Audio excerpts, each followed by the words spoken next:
All right then, welcome back to the Zay's Woke channel. It's Zay and Chris here, and it is the report card, another episode of the report card, and today we are going to give you our review of the horror film, The Woman in the Yard. This is by Blumhouse Studios. We actually saw this movie in theaters, so we did get a theaters experience of it. We only saw about not even a full trailer. I think we saw maybe like a 15-second teaser of just the actual woman in the yard as it is. And so we didn't really know anything about it. This is probably one of the only times we've gone into a movie pretty blind into what it was. I did see... You actually cuts me off, y'all. She just be jumping in, letting me know. I did see a trailer, but I stopped it because it was showing too much. And this movie is pretty short. It's an hour and 25. Yeah, so an hour and 25 by Blumhouse Studios. Wanted to get into the synopsis of it. Well, heavy trigger warning, because this is heavy on unaliving oneself. So just to let that be known, because that is a big basis of it. And of course, spoilers. Mm-hmm. Yes, and of course, not going to lie to you guys, we are not going to be trying to pronounce one actor's specific... woman. Yeah, the actual woman herself. Don't want to be disrespectful, so we won't want to be pronouncing the name, but we'll just refer to her as the woman, and we'll talk about the acting credits later. We're gonna give you guys a quick synopsis of it. Ramona becomes crippled by grief after her husband dies in a car accident, leaving her to care for her two children alone in her rural farmhouse. Her sadness soon turns to fear when a spectral woman in black appears on her front lawn, warning her today's the day. As the mysterious figure creeps closer and closer to the house, Ramona realizes she must protect her children from the evil woman who simply won't leave them alone. Now, let's go ahead and tackle the story first of the film itself. And like I said, trigger warning, but also, as always, when it comes to these film reviews, if you have not seen the movie, stop now, because we kind of can't give you a review of it without spoiling it, because there's quite a bit of who the woman is and what kind of happened. So spoiler warning early on. Is it worth a theatrical experience? Is it worth a theatrical experience? I would answer that question with a quick no. It's not worth a theatrical experience in comparison to other movies, such as, I know you're gonna say something with this one, such as like a Talk to Me. I'm taking other horror movies we've seen in person. Like a Talk to Me, I would say that was warranting of a horror movie experience. This didn't have as much hype to it, in my opinion, when it came to see it in the movie, so we just took advantage of seeing it in the movie. See, guys, how I bring up Vacancy? He'll always bring up Talk to Me, so I didn't always... Oh my God, you see how... That's not the real movie that makes its way into these reviews. Anyways, let's move forward with... let's talk about the story of it in general. Very self-contained. It is really just the house and the yard that we really see in terms of the sets. We do get some flashbacks of Ramona's character and Taylor, her teenage son, and Annie, her child daughter. So it really is them. We also have David, the husband, as well. We see David a lot. We do see David a lot from the beginning. We want to be positive and talk about some positive things that we did like. I will say that I did like how the movie initially started. It really hits you in the beginning of the grief. Ramona's just laying in the bed looking at videos of David, of them talking, him saying like, I had the most amazing dream. You do hear that line quite a bit in the movie, but I do like how the movie hits you from the beginning of, you don't really know how this person passed. That's revealed later, but you do see the grief on her face. She's just hidden underneath the covers in the darkness, not wanting to do anything. And then when her son comes in, alerting her that the power is out and she needs to call the electric company, she then swings her, leg over the bed. She then swings her leg over the bed, and then you reveal that, of course, it's an accident of some kind. Her leg's broken. She's in a cast, in crutches. So the movie in the first 5 minutes does tell you there's grief in this, and that they are essentially, that the plot is moving pretty quickly, like they're trapped, clearly she used up the rest of her battery on her phone, and there's no electricity in the house, so she can't just call the police when the actual woman does arrive, which I liked because they got it done quickly. They didn't take like 30 to 45 minutes, and they didn't make us... They didn't treat the audience stupid in terms of like, okay, a woman's in the yard, just call somebody. Oh, we can't call someone because, clearly her phone's not working, and Taylor's phone is not. It's been broken. So the movie does take some time to get into the family aspect of it. Annie's just a little adorable girl who's just drawing and whatnot, kind of coloring, and then Taylor's, he's just a teenage son. But those when she swung her body to the side, it was actually it's a brace, not a cast. A brace, yeah, excuse me. And ultimately, guys, not to burst the bubble of the film, I had guessed majority of everything in the first. Actually, right when she swung her body to the side, I actually figured it out, all of it.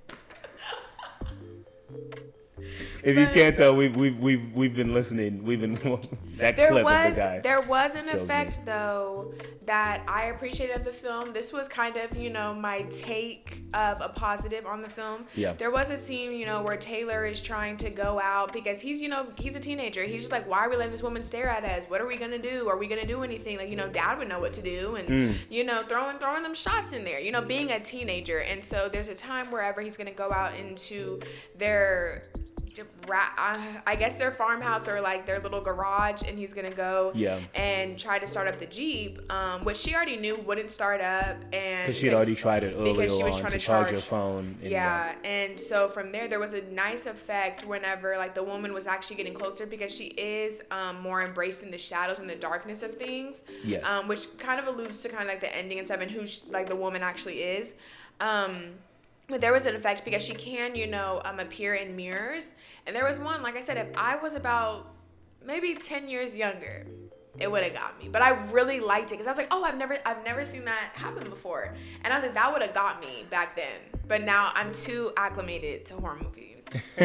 So I knew it was gonna. And plus, the one thing I will also say about this as a positive is it wasn't extremely loud to where I was like, oh my gosh, like why is if y'all have seen Insidious in theaters, every single thing is extremely loud. Same with The Conjuring. Yeah, even in they're some really bits of talk loud. to me, Like they're really really loud. So I liked how this one, like even that, like the actual like jump scare that I liked, like it was There was some decent ones. There was some decent ones, I would say. But of course, when it comes to horror movies like these, they do hit you. And I predicted this. I did tell her on the way to the theater. I said they're going to hit you with some, inconspicuous scenes that you don't expect to surprise you, such as like, maybe something falling over or someone opening up something. That the sound on that is really brought up to 10. So be prepared for those moments in the theater as it is, or if you've seen it, you know what we're talking about as it is. The woman itself, I will actually say,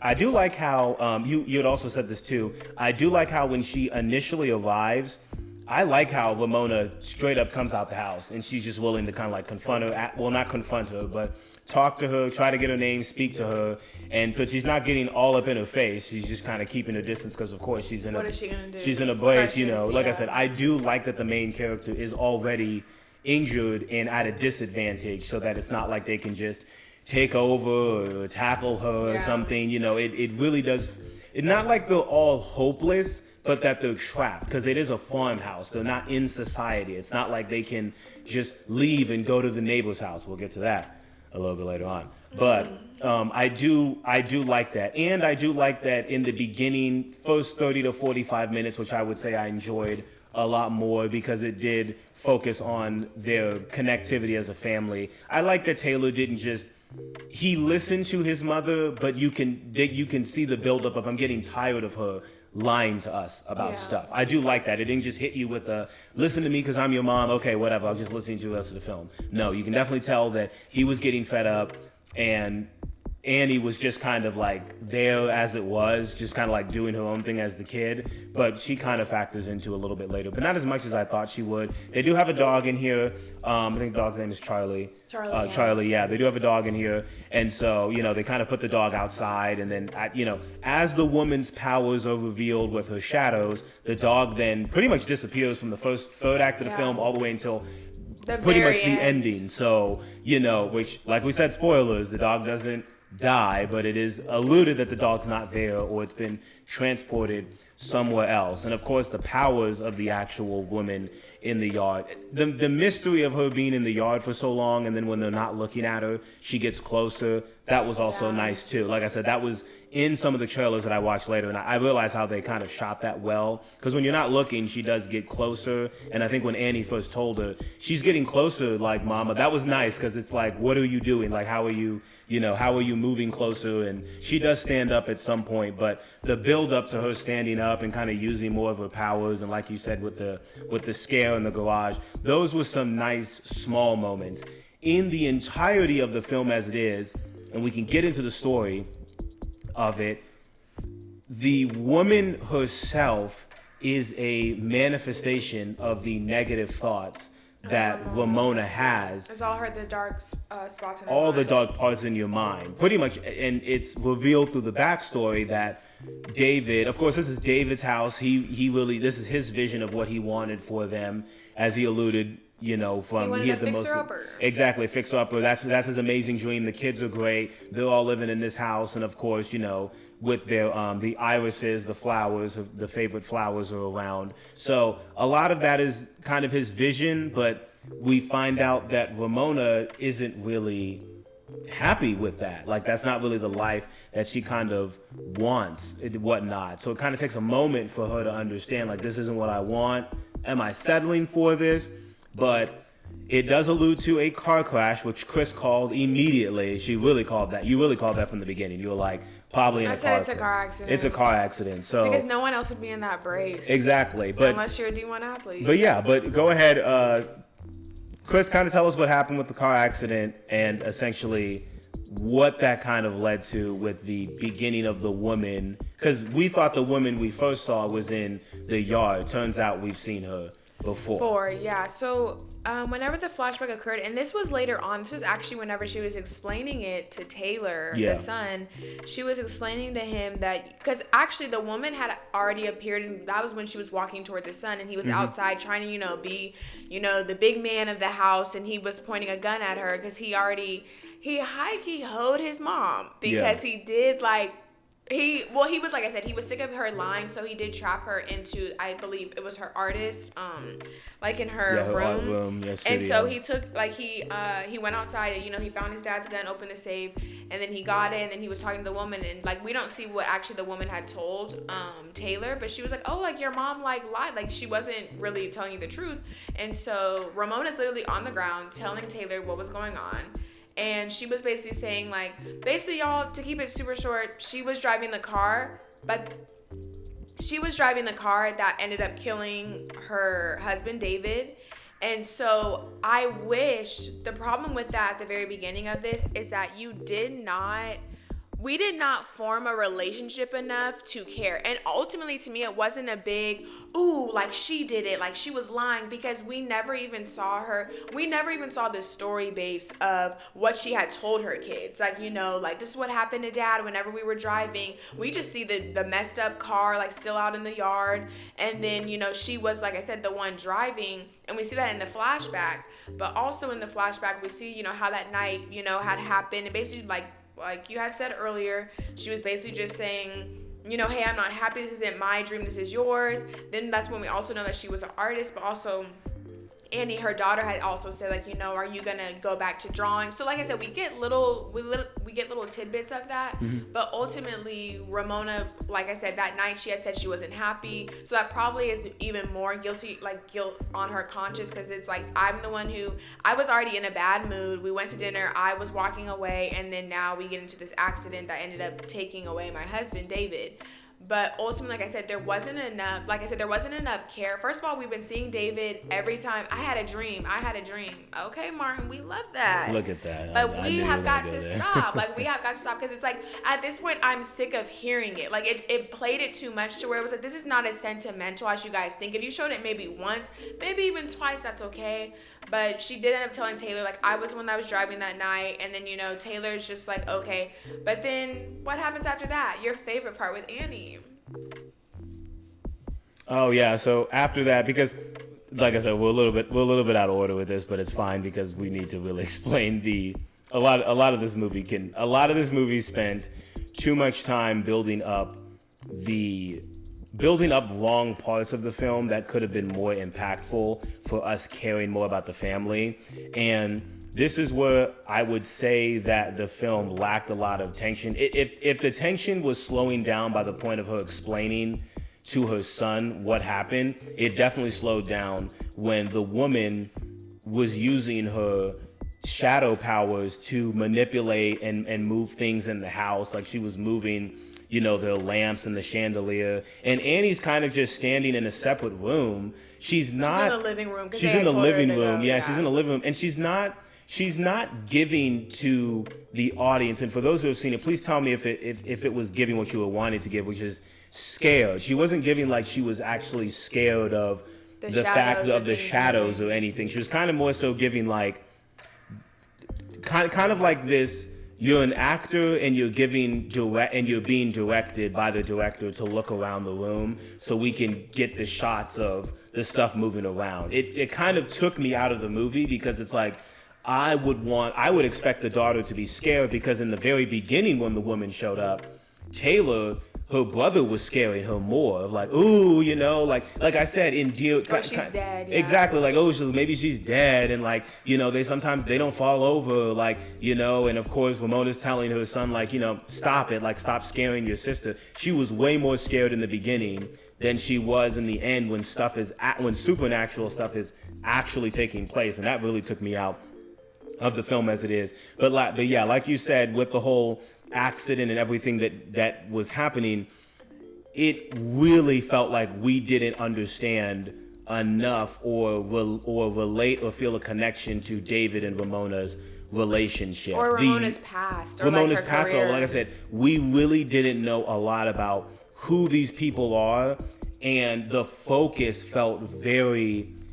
Like, to put it into perspective, it felt like if you were trying to take a picture of the film in general, it felt very blurry. Like, it wasn't focused on anything, really. A lot of stuff was just not happening, but a lot of nothing was kind of happening. Like, okay, there's the woman in the yard. They're kind of scared by this. They've confronted her. Now the woman can use her powers to manipulate kind of what's going on in the shadows. Now we learn that if we cover up the windows, she can't really attack us. Now we're in the attic and we're kind of in this third act. It feels like not a lot has happened to where the messaging of the film, which we'll get to in a moment, didn't hit as hard as I think it needed to because we don't care as much for it. But that's, like I said, that really has to do with some of the acting of the kids. The kids could have been better at the acting, but we'll get to that kind of in a moment. I do want to address the messaging of the film and what it kind of wanted to get across because the third act really felt like it kind of rushed things, and that's where it took you out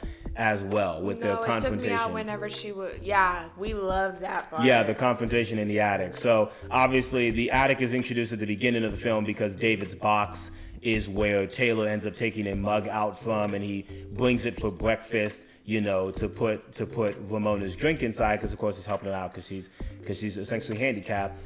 They get into a little yelling match later, and she throws the mug on the ground, breaking it. So we kind of already know David's stuff is upstairs, kind of hidden, whatever.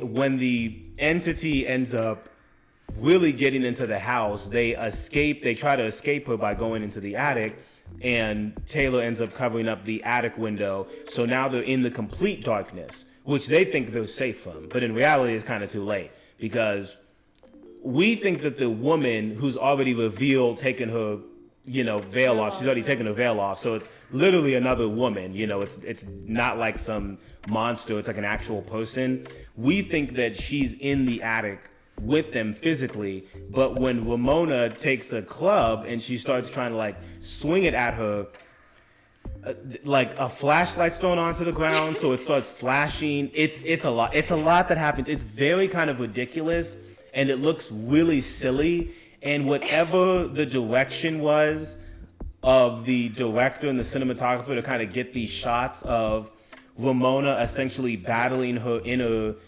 demon or thoughts that she has, it wasn't translated well because the movie essentially takes this turn of Annie's in the corner with the flashlight, and from Taylor's perspective, he's not moving. He's kind of just like really scared in the corner. Shocked. Ramona's gone. We don't see Ramona. We just see the woman slowly approaching to Annie, saying, you know, like, you can trust me. I would never hurt you. I would never hurt you. So the first version we see of this is the woman with her face messed up, essentially hugging Annie, and Annie's hugging her, and she pretty much brings her into the darkness. Which, like I said, that's a lot. I know you're kind of confused by it. Ramona then ends up going into the safe that has David's gun inside of it that the son, you said, used earlier to threaten the woman with. She goes inside the safe. The safe is now turned into a portal into a mirror, into a different dimension where we get that or a different POV, I guess. A different point of view. We hear David speak again for the 30th time, saying the whole lot. We get it, my guy. You had a dream. You know, irises, we know. So anyway, you know, she tries to leave. Ramona gets her moment of like comfort or closure, hugging him again. But when she's sitting on the edge of the bed, kind of realizing this isn't real life. This isn't really the life that, you know, I would even want if I could have it back.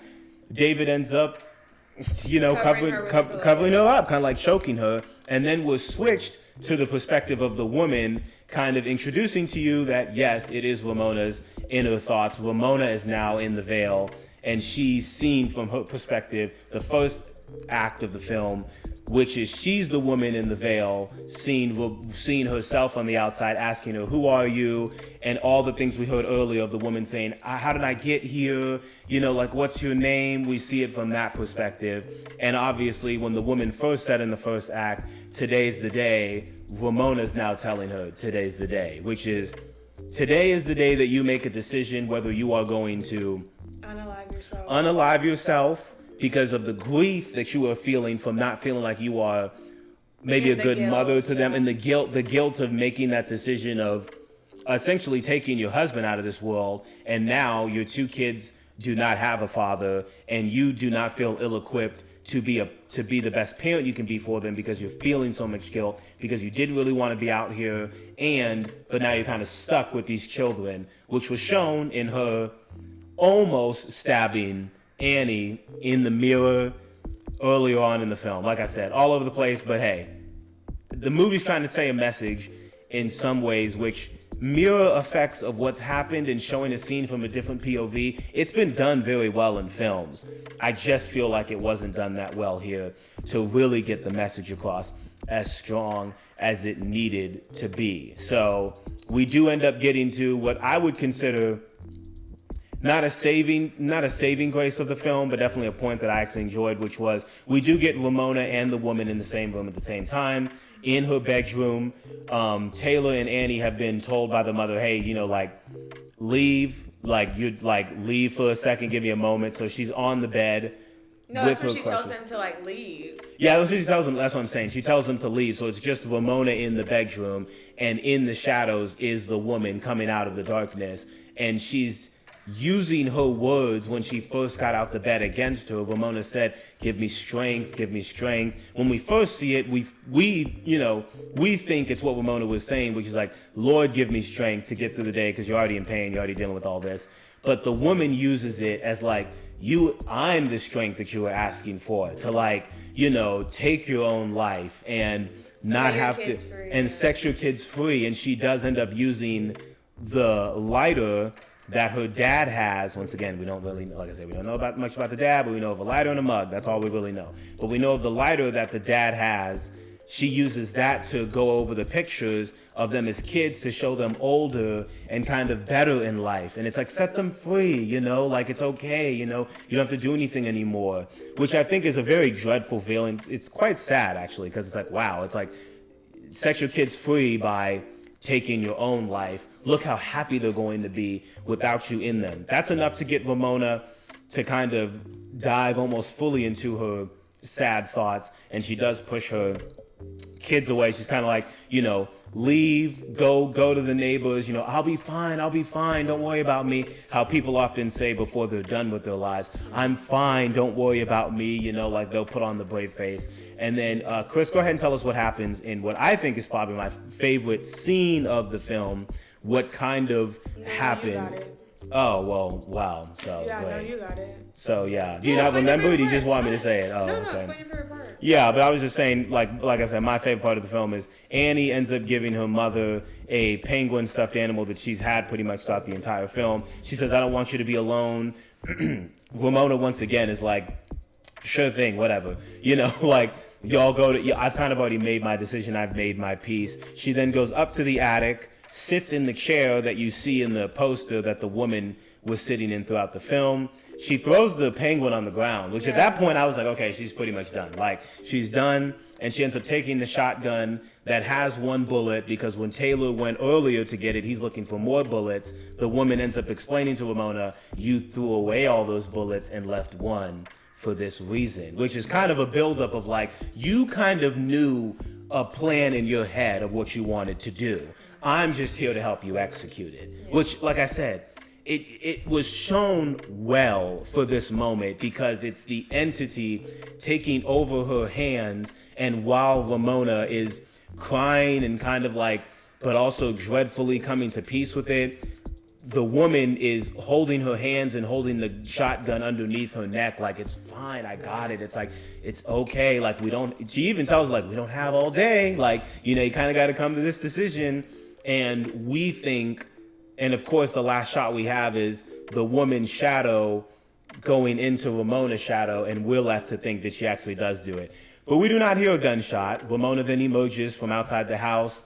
The kids apparently didn't go to the neighbor's house. I remember I told you guys that before. I don't know where they went. They eventually just left. They went off the scene. They went off the set. Came right back they went on. off the set and they came back. And the movie concludes with Taylor and Annie, you know, being like, what if she comes back? And Ramona says, you know, like, we'll be ready. And of course, remember, the electricity's been off this whole time. It's finally back on. They do arrive back to the door. The electricity's back on, and they're, like we said, Charlie's back as well. And they go back into the house, and it ends. The movie ends again, once again, how it began, with David's speech. And of course, he's been alluding to, what do we name the house? And the house is named Iris Haven, for the flowers that she likes, and I guess a haven, alluding to a safe haven for the family. Yes, I cannot believe I remembered all that. I'm not gonna lie to you. Yeah. Like we said, it is an hour and some change. To be honest with you, this is a movie, or an hour. It's pretty much an hour and a half. This is a movie that I said this when we were driving back. It honestly suffers from not being long enough and not putting enough time into developing its characters. So it really does feel short and quick, and that really hurts a lot of the film, because there's a bunch of scenes that could have been, not like scenes could have been taken away, but it's just like the first third of the film should have been establishing Ramona, David's relationship, who Ramona is, and how we even get to the point of this woman being in the yard, so that by the time we get to the woman in the actual yard, we know enough about Ramona and David's relationship to where we're a little bit worried on not only who is this person, but we feel bad, even more so bad, for this woman and what the family's going through. What it lacked definitely the most was Ramona's character development, in terms of the pacing and timing. Like he had already said, it was too short. It's like, I don't know enough. Like I said, I don't have enough care for you. If she unalived herself, I wouldn't have cared, and if she didn't, I wouldn't have cared. So it's like, it kind of came to the point where it's like, okay, I understand you guys were trying to do this for like suicide prevention. They did have the suicide hotline after it, but ultimately I don't care enough for Ramona. So we get that quick flashback I told you, which was the least which was very annoying to see whenever she was explaining it to Taylor, especially that late in the film, because they made it seem as though like it was such a shocking revelation of the fact that, you know, she was the one who was driving, and like that's the one who she's the one who basically took out her husband. But in that flashback we see the woman in the mirror, and it's like, that's fine because it's all the dark parts of her mind, but ultimately it's like, Ramona, all we hear is that one dinner that you guys had, and how it wasn't like, you know, how it wasn't it isn't what you wanted in terms of being a mother, being on this like fixer-upper of a house that you don't really like. You're not happy. But it's like, why are you not happy? What were you doing in the city? Were you actually like an artist? What was your job? Like, what is something that's really bad going on in your life to where it's like, or it's like, did you never want to be a mom? Was he convincing you to have kids? Like, we don't know any of those things to where it's like, oh, Ramona, you're depressed. But I don't really know. To me, maybe you are depressed because you're a mom and you didn't want to be. Maybe you're depressed because you can't do your art anymore. Maybe you're just depressed because your leg hurts. Obviously, you're depressed because of your husband not being there. But it's like we don't have enough expansion in terms of like the depth of her depression. Yes. It's like I don't get to see anything. Like maybe was it harder raising Taylor? Were there things going on because he's a boy and then you're raising a little girl? Is it like there is a time in there where Annie keeps writing her R's backwards, which I think they were alluding to something of. In terms of she was following after her mother, how her mother would write it backwards, or it is a in mirror. Her art, yeah, it's a mirror of her in her artwork. Yeah, it's a lot. So that's why, like I said, in terms of like the whole depression thing, I'm like I said, there were parts in there that were good that could have made it, more. I definitely wouldn't say this is horror because I guess like suicide things aren't horror to me. They're more like thriller suspense.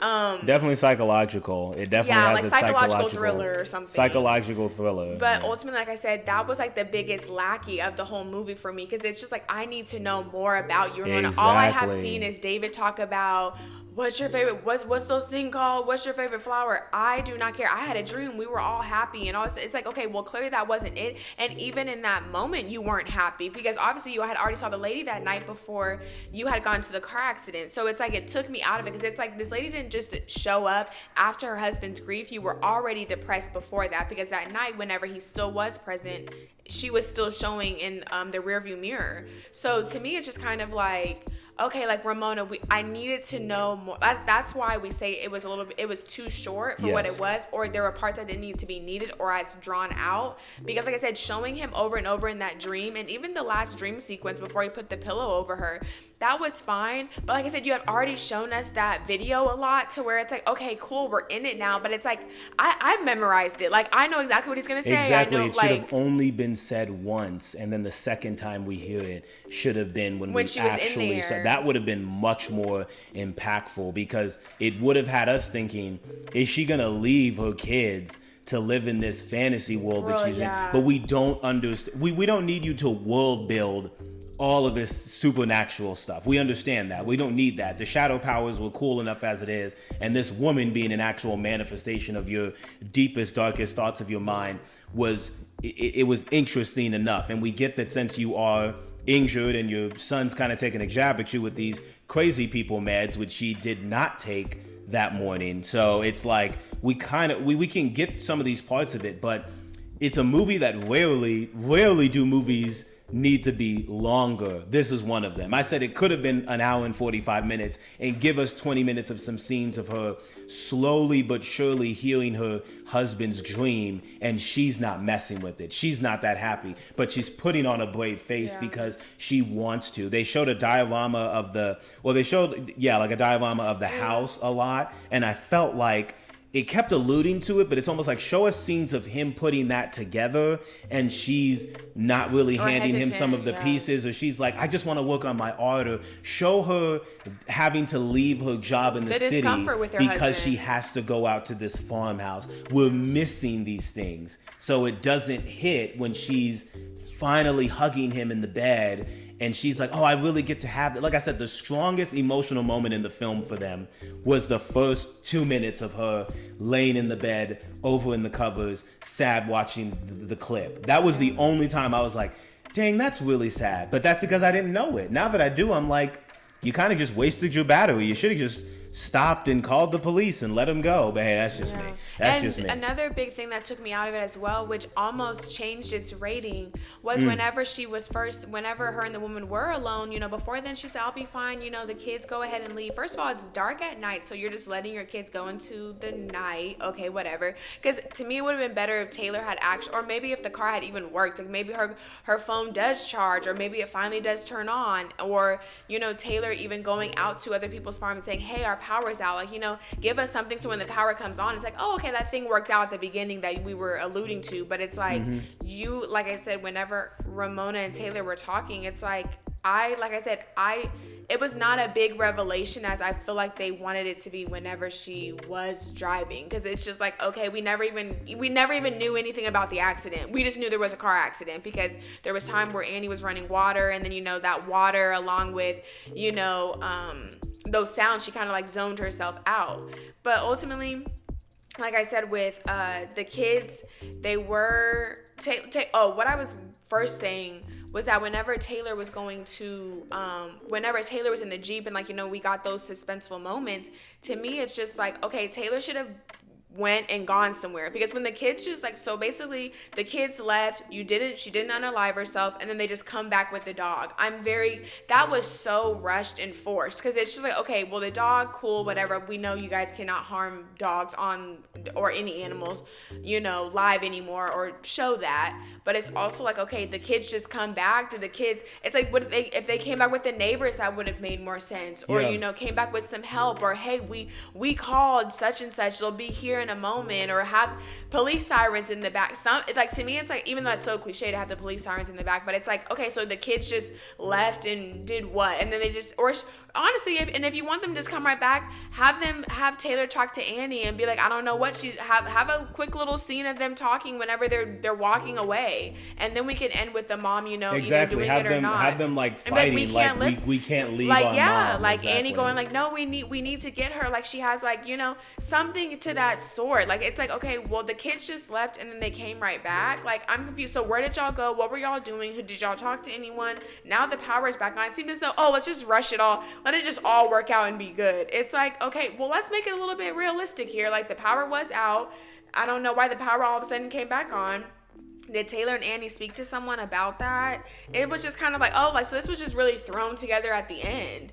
It was almost, like I said, it was to me, it was like, okay, this was very forceful, because at this point, we understand why she didn't do it, because, she wants to stay strong for her kids, and there's always a better option, or there's always at least another option. So she stayed, but like I said, it's like, I didn't care enough about Ramona and her deep, dark depression to understand why she would even want to do that, let alone why she stayed, because it's just like, okay, well, if you're so unhappy, okay, are there other things? Can you leave the house? I know, right now you can't work, can I know something about you guys? You guys had breakfast and you threw a mug and then you stabbed your child in the mirror. And you threw his ball out of the and we also didn't, and also I didn't know about her medications either. Like Taylor just throws, and she's on crazy person medicine. What medicine is she taking? Show her going to the doctor and taking them. I've just been seeing these visions. I see this woman. Give us something. I'm just like, it felt so very flat. Empty. I do think that the only explanation of the power going out is because it's like, today's the day. I felt like that, because it was that day, and your darkness manifested itself so strongly that it was strong enough to trap you. It was kind of like the power going out, you not being able to use your phone, the fact that your son's phone was already broken. Everything was it was like everything. It did seem like an allegory towards, if this is the day you're going to unalive yourself, you're going to feel like you're absolutely trapped. There's nothing you can do. You can't just call for help. Yeah. You can't, you literally are trapped in the way that you are. Once again, this is an allegory film for, suicide prevention. And so I do feel like it could have been executed better. Let's go ahead and get on to the acting, because this is also what kind of took it down a huge rating for me. For Estella here, who played Annie, I really do think that they could. I just feel like they did not utilize enough of probably where she could be better, which is actually giving a performance of a little girl daughter being scared of what's happening. It was very out of place. It felt like some scenes were filmed out of place in terms of when she should be scared, when she shouldn't. And often a lot of these slower parts of the film had to do with her just looking around the house. It felt like that was slowing everything down. Taylor, Peyton Jackson, he's fine. He was okay. He had stronger scenes when he was going against Danielle Deadwyler. I think they have some good chemistry in terms of a son going against his mom. I think that worked in some parts, but I also felt like he just could have executed things a little bit better. The reason why I'm harping on the acting is because we also saw, Never Let Go of Halle Berry and her two great actors, and it's like those are younger than these two. And like we said in that review, They're probably the same age as Annie. They're probably the same age as Annie, but you can tell, like I said, acting makes a huge contribution when you are in an isolated movie in a house and it's an entity type horror film. The acting has to be strong because we're not having a lot of scenes of the past or character work. So at least have the acting by the younger actors of the kids really drive what's going forward. In terms of Danielle, she did fine for what she was doing. She definitely seemed distressed, but I really felt like we could have used more of her. She really felt kind of lowballed with kind of the script she was given. I really felt like she could have done more if you gave her more scenes to show her dread, show her depression, her grief, so we could actually relate to it. Russell Hornsby, look, you were here. You were just here. It could have been played by anybody, just being completely honest with you. Anyone could have done his role. And for the woman whose name we won't pronounce because we don't want to be disrespectful, I think she did fine. I think she did fine. When she was first revealed, I think it was kind of, it was unsettling to be like, whoa, like you're actually a person versus like I said, a monster or something that you just disappear quickly. But, she was just here. But I just want to say the very first time I ever saw the movie and like the trailer for it, I instantly already knew. I said, oh, the woman in the yard is going to be the main character. I already had said that. And who was right, y'all? Me, per usual.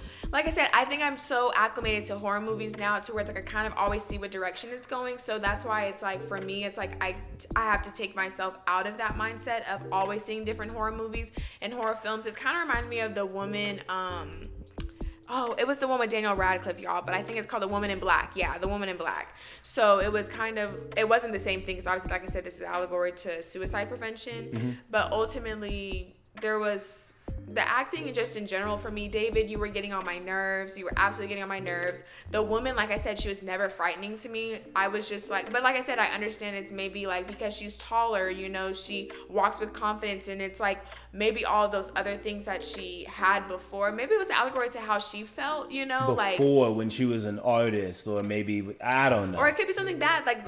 Like I said, I don't know enough about Ramona to say that, but the woman, like I said, she did fine. Like I said, she wasn't creepy to me because it's like, oh, you're just a beautiful black woman to me. Like I'm like, oh, like you're not scary. You're not striking to look at. Yeah. That's what I meant by I didn't mean about her physical appearance when I said unsettling. I meant it was unsettling to see an actual person's face being underneath the veil. But that's why I said the woman, to me, it wasn't as scary. But like I said, it's something that Ramona had created. And and also I wish they would have kind of shown that maybe it was someone she drew, because they kind of alluded to that, but we never actually saw it.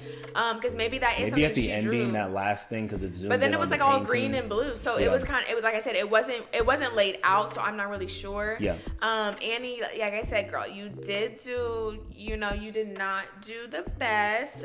You didn't look as frightened. You didn't sell enough of, being fearful or being, shocked. Not really at all. That could just be like, maybe, like I said, maybe who knows what's going on set. Maybe they were blowing fans and she was like, I can't be scared of this. Like, this is ridiculous. Like, we don't know. So, Annie, She hasn't had many projects. This is her. But hey, Annie, you gotta start somewhere. This is her fifth one. So you gotta start somewhere. But yeah, like I said, we don't know what the set looked like. Like I said, Annie, I understand if you probably. And also the vision. Who knows? Maybe there were some scenes that were taken out that maybe she did do a little bit. I feel like Peyton, he did fine as well. Like Peyton did fine. As being a teenage boy, I feel like he sold it in terms of like, my mom's lying to me. I'm kind of a rebellious teenager. I do feel like though, like I said, they did sell them short because like I said, Peyton is an older brother. He has his mom and his sister. He has lost his father. So it's like, I do wish that they would have shown him being not necessarily brash, but kind of, more just a little bit more defiant in terms of, oh, I'm going to leave, and like, I'm not going to pay attention to her, and maybe from there I can go and, like I said, go and talk to the neighbors, maybe have her come and like grab him or something. Like I said, with it being contained in the house, it needed, like he had said, to have great acting, great performances. And so for it to be just lackluster with them just inside and then him just doing whatever he can with the script wasn't lacking, but the script was definitely too short for what was going on. Yeah. And so, like I said, it just showed with the performances. Like I said, he did what I feel like he did fine for what he was given, but ultimately, it's just kind of like, okay, like you were being a defiant teenager, but like I said, I never get to know like what was Taylor and Annie's life before this, which maybe they didn't want to do all that because it is focused on Ramona. That's fine, and that's fine too. But it's also like, you know, like I don't care. Like I said, there's not enough character development. I don't care enough. If your mom passes, hey, you know, yikes.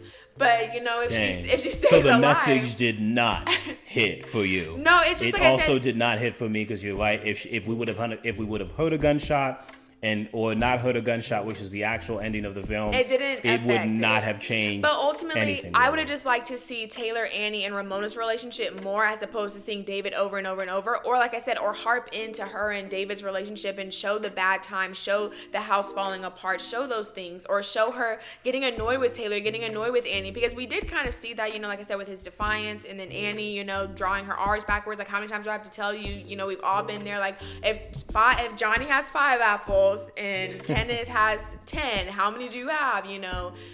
So like I said, I saw those things, but like I said, they could have just harped on more of her, like as sad as it is, probably her depression. Like I said, I don't see the impact of it at the end. Yeah. But everyone, like I said, I feel like everyone did as best as they could with what they were given. Exactly, as best as they could with what they were given. The only reason why I'm harping on is because, once again, we have categories that we put movies like these in, and considering that we did see something like Never Let Go, which I believe was released in theaters, but it was released in theaters, but it definitely, for us, we had a better experience watching that on Netflix. The only reason I put them there is because, like we said, a black family, supernatural, psychological events happening, very contained to a house.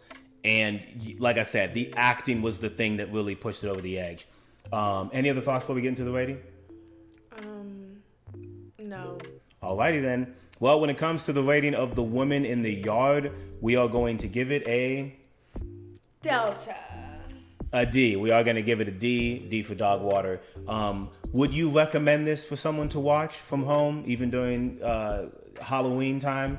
Maybe? Absolutely not. Okay, well that answers your question. So the only reason why is just because like I said, with suicide movies, just like even with Talk to Me, like those are things that are hard. Maybe it's just because of I always say this, like every movie we see, I always say I wouldn't recommend this to any people I know. Just because, like I said, it's heavy on suicide, but to me, it wasn't scary enough for me to recommend it to like my horror friends.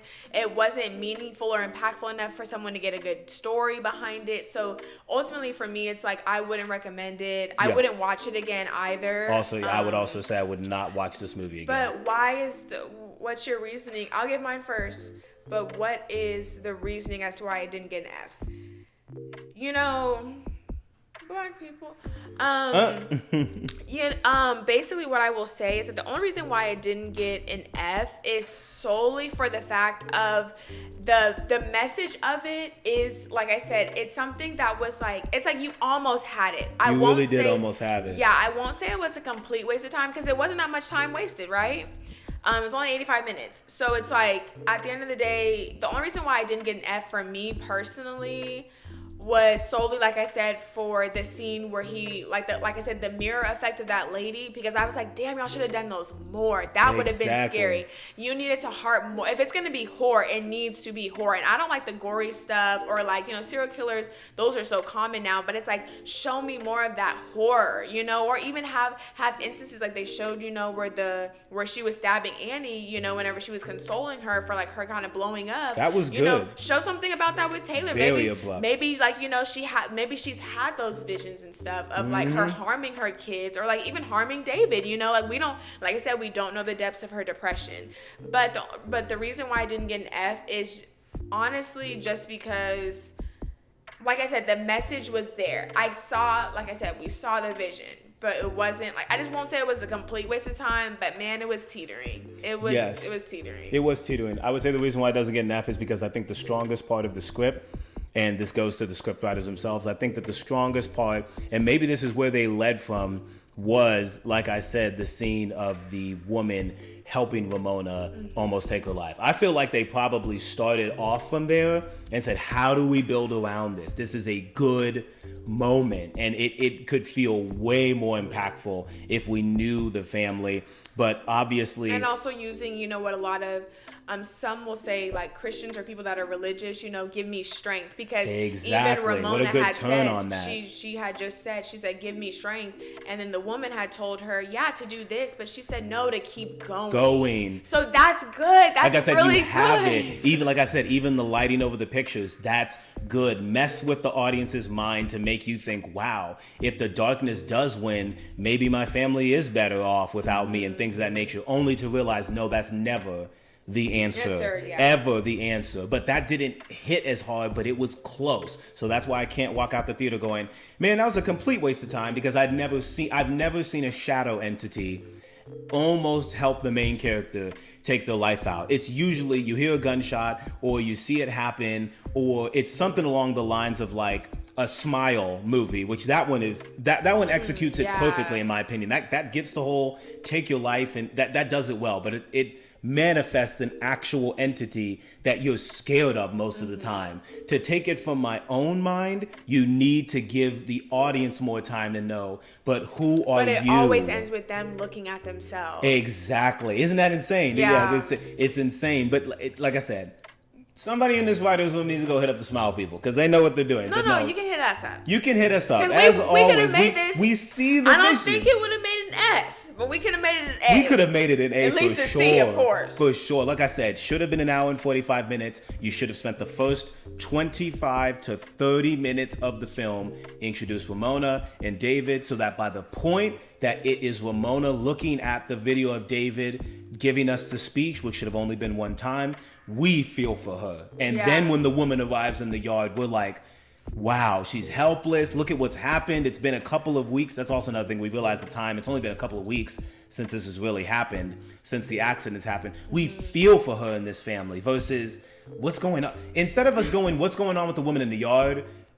Well, it should have been what's going on with just this woman in the yard, not what's going on with everything in the movie. I feel like that's how we felt with the woman in the yard in general in the first 30 minutes. And Annie, he said he wanted to be in the casting director room just to not give you this part. I did not say that. Wow, you're really exposing me here. All I'm saying is casting director, we definitely need to, or just people who are in the editing room and the director, we really need to do better at understanding what you say this all the time. What's the direction? What was the vision? What was the vision? What were we thinking? What What's were the we vision? thinking? Because when you have an entity throwing stuff around the room, 9 out of 10 children are going to be yelling, screaming, running into the corner, not looking around. And then when the director says, this is the scene where you're supposed to yell, now yell. That's what it felt like. This might be like, not necessarily a pause in that sense, but hurt the kids. I'm sorry. Hurt the kid. But you did the stabbing scene. Was that not enough for you? No, because that wasn't real. I need, like, when that entity came, I also wanted the entity to have her kids turn on her. Like, honestly, that would have been nice. That would have been good. Like, I feel like that could have been worked in there with what, see, like I said, if I was what she was thinking. I would have figured that out. Look, there you go again. They're going to take the idea and they're going to run with it. With Taylor and Andy, I just wish, like, Taylor, whenever like the ball, whenever it came back, like, let it hit him on his head, you know, like, kind of like letting them know, I like, thought they were going to do something with that. Be easier on your mom a little bit, like, you know, hit it on his head or something. Like I said, not really injure him or kill him or anything. I thought she was going to hit him with the clutch. And then Annie also, Annie also, you know, when you were in that room, like, have the lamp hit her on her back or something. Like, she is little. Look, we already writing the sequel. Kids in the yard. No, remember Children of the Corn? Shoot. There's, like, so many of them, but I'm just saying, like, I just feel like, you know, the entity, like I said, it could have, like, because, like, ultimately in her mind, she is thinking, like, oh, what if I just take them out? That's what I'm saying. So you could have done something. You had so much there. So that's why I would say, you know, like, hurt the kids a little bit. Like I said, or get the kids to realize mom's not in a good place. But also, I get why you didn't do that all the way in, because, like, there are kids, no kids at their age are going to understand the, like, you know, the multitude of things that you're dealing with, the madhouse, you know, your husband's not here. You have to take care of 2 kids on your own. You're not able to work right now. But like I said, are you not able to work? We don't even know your job. Like, are you an artist? But then Andy's talking about, are you going to go back to drawing? Were you doing that on the side? You know, okay, were you in the city? Were you selling it there? Did you lose your passion and your vision for what you really wanted to do in this world? Exactly. And then, like, can we see some of your paintings? Like, what's the woman? It just wasn't there. Like I said, the woman I would have liked to see, okay, was she in the painting? Was there something? Maybe it shows, like, the deterioration of her artwork over it. Oh, that would have been so easy to do. Look at what you're doing, though. Look at what you're doing. You're giving exactly. No, I'm sorry, because this movie's already made. No. You hear us, Blumhouse? Show the deterioration of her artwork over time. Show it to where it's like it's bright and colorful. Exactly, and it's like it's a beautiful house, and it just starts getting crumpled because of the house actually falling apart. Her mind getting like, oh shoot, I should have been that right. You could have even, like I said, the diorama of the house. Why didn't it change colors? Why didn't it start to break apart as the movie went around? It was in perfectly good condition. The only time we saw it again was when Taylor had the gun and it was the same framework of him standing on the steps about to shoot, and then it showed the house. I'm like, but show it start to come apart so that the audience, like I said, audiences are way more smart when it comes to dissecting things in movies. That horror movies need, psychological ones need to hit so many points that you make us go, I want to see that again. So did I get the messaging right in that one? I shouldn't be able to watch this first and be like, the messaging was strong, but it's not worth watching again. That's what this came across. When really you could have thrown a lot more in there. Once again, this is just the message to Blumhouse. You had some great heavy hitters, like a Whiplash or like an Invisible Man. I won't say you've had some heavy hitters, but this definitely seemed rushed in the third act, or that moment of her about to take her own life. It seemed like that was the peak of where the writing was, and everything else was kind of let's fill in the circles. I won't say this with confidence, but I possibly could have got this film to an S. But I'm not gonna say that confidently, but I know I could get it to an A for sure now. I could see an S version of this movie at 1 hour and 45 minutes and a little bit of some better acting with the same actor. There you go, with Andy. The same actors. It's 5 actors in this movie.